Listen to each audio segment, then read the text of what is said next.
YouTube நேயர்களே, work from home job தேடிட்டு இருந்தீங்களா? கரெக்டான வீடியோவை தான் கிளிக் பண்ணியிருக்கீங்க. ஏபிள் ஜாப்ஸ் அப்படின்ற ஆப்பில் வந்து எக்கச்சக்கமான ஒர்க் ஃப்ரம் ஹோம் ஜாப்ஸ் வந்து அவைலபிளாக இருக்குது. அதை பற்றி தான் இந்த வீடியோவில் தெளிவாக பார்க்க போகிறோம். வீடியோக்குள்ளே பார்த்துக்கு முன்னாடி வீடியோவை வந்து ஸ்கிப் பண்ணாமல் பாருங்கள். அப்போ தான் நான் வந்து சொல்கிறது உங்களுக்கு கரெக்டாக புரியும். அப்போ தான் உங்களால் வந்து அந்த ஜாபை அப்ளை பண்ண முடியும். வாங்க வீடியோக்குள்ளே போகலாம்.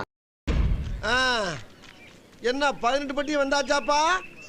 அப்புறம் பரமசம் வரல, ராமசாமி வரல, 5 பேர் விட்டு போச்சு, 4 பேர் விட்டு போச்சுங்கிற பேச்சே இருக்கப்படாது.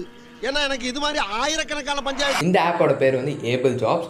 ப்ளே ஸ்டோரில் போய்ட்டு ஏபிள் ஜாப்ஸ்னு டைப் பண்ணாலே இந்த ஆப் உங்களுக்கு அவைலபிளாக இருக்கும். ஃபஸ்ட்லேயே இருக்கும். அதை தொட்டு நீங்கள் இன்ஸ்டால் பண்ணிக்கோங்க. அப்படி உங்களால் அதை இன்ஸ்டால் பண்ண முடியலன்னா டிஸ்கிரிப்ஷனில் லிங்க் கொடுக்குறேன், அதை தொட்டு இன்ஸ்டால் பண்ணிக்கோங்க. இன்ஸ்டால் பண்ண உடனே உங்களை வந்து நேமு நம்பர் வந்து என்ட்ரு பண்ண சொல்லும். அதை என்ட்ரு பண்ணிங்கன்னா ஓடிபி ஒன்று வரும். அதை என்ட்ரு பண்ணி இந்த ஆப்பை வந்து ரிஜிஸ்டர் பண்ணிக்கோங்க. ரிஜிஸ்டர் பண்ணதுக்கப்புறம் ஆப்போட இன்டர்ஃபேஸ் வந்து இப்படி தான் இருக்கும். அதில் கீழே வந்தீங்கன்னா ஸ்டார்ட் யுவர் ஜர்னி அப்படின்னு இருக்கும். அதை வந்து கிளிக் பண்ணிக்கோங்க. கிளிக் பண்ணதுக்கப்புறம் நிறைய கேட்டகரிஸான ஜாப்ஸ்லாம் வந்து இதில் இருக்கும். என்ன கேட்டகரியில் நீங்கள் ஜாப் அப்ளை பண்ணுறீங்களோ அந்த கேட்டகரி செலக்ட் பண்ணிக்கோங்க. நான் வந்து இப்போ ஆல் ரோல்ஸ்னு கொடுக்குறேன். இதை கொடுத்ததுக்கப்புறம் உங்களுக்கு வந்து என்னென்ன கம்பெனிஸில் வந்து ஜாப் இருக்குது இந்த ஆப்பில் அப்படின்ற மாதிரி காட்டும். என்னென்ன கம்பெனிஸோ அந்த கம்பெனிஸ் எல்லாத்தையுமே நீங்கள் வந்து செலக்ட் பண்ணிக்கோங்க. அப்படி இல்லை எனி கம்பெனி கூட நீங்கள் வந்து செலக்ட் பண்ணியிருக்கலாம். இதை வந்து செலக்ட் பண்ணி முடிச்சதுக்கப்புறம் உங்களுக்கு வந்து எல்லா கம்பெனிஸில் இருக்க ஜாப் வேக்கன்சி அப்படின்னு நிறையவே இருக்கும். அதில் வந்து உங்களுக்கு எந்த கம்பெனியில் உங்களுக்கு ஜாப் வேணுமோ அந்த கம்பெனியை செலக்ட் பண்ணுங்கள். அப்புறம் எந்த கம்பெனி செலக்ட் பண்ணிட்டீங்களா? நான் வந்து ஜொமேட்டோ செலக்ட் பண்ணுறேன்.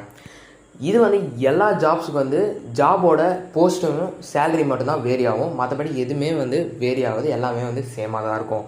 ஃபர்ஸ்ட் ஆஃப் ஆல் இந்த ஜாபுக்கு வந்து எடுத்தோடனே உங்களுக்கு வந்து கோர்ஸ் முடிக்கிற மாதிரி வந்து அந்த கோர்ஸ் வெறும் 1 வீக்லேயே நீங்கள் வந்து முடிச்சுக்கலாம், எந்த ஃபீ பேமெண்ட்டுமே பண்ணாமல். கோர்ஸ்ன்றவனே பயந்துடாதீங்க.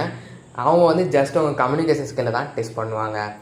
இந்த கோர்ஸை முடிச்சதுக்கப்புறம் நீங்கள் வந்து ஜாபுக்கு அப்ளை பண்ணலாம். ஜாபுக்கு அப்ளை பண்ணோன்னே அவங்களோட அஃபீஷியல்ஸ் வந்து உங்களை வந்து காண்டாக்ட் பண்ணுவாங்க இன்டர்வியூக்கு. சேலரி பற்றி பார்த்தோன்னா எல்லா ஜாப்ஸுக்குமே 12 to 40,000 வரைக்கும் தராங்க. அது வந்து நீங்கள் ஒர்க் பண்ணுற டைமை பார்த்தா 8 hours ஒர்க் பண்ணிங்கன்னா அதுக்கேற்ற ரெவென்யூ தருவாங்க. 5 hours பார்ட் டைமில் ஒர்க் பண்ணிங்கனாலும் அதுக்கேற்ற ரெவென்யூ தருவாங்க. அதுவும் இல்லாமல் நீங்கள் வந்து உங்களோட போஸ்ட்டுக்கு ஏற்ற மாதிரி சேலரி வந்து வேரி ஆகும். இந்த ஜாபை வந்து அப்ளை பண்ணுங்கள். யாருக்கு இந்த ஜாப் வந்து ரொம்பவே யூஸ்ஃபுல்லாக இருக்கும்னு நான் நினைக்கிறேன்னா, நீங்கள் வந்து ஒரு டிகிரி முடிச்சுட்டு கவர்மெண்ட் எக்ஸாம் ட்ரை பண்ணிகிட்டு இருக்கும்போது இந்த ஜாப் வந்து உங்களுக்கு ரொம்பவே யூஸ்ஃபுல்லாக இருக்கும். ஃபினான்ஷியல் கிரைசிஸ் எல்லாத்தையுமே சால்வ் பண்ணுறதுக்கு இந்த ஆப்பை ட்ரை பண்ணி பாருங்கள். உங்களோட எக்ஸ்பீரியன்ஸை கமெண்ட்ல மென்ஷன். என்ன அது அருமையான தொழிலா இருக்கியா? இது தெரிஞ்சிருந்தா வந்த அன்னைக்கு இந்த வேலையில சேர்ந்து காசு பணத்தை சம்பாரிச்சு ஊர்ல வீட கட்டியிருப்பலையா?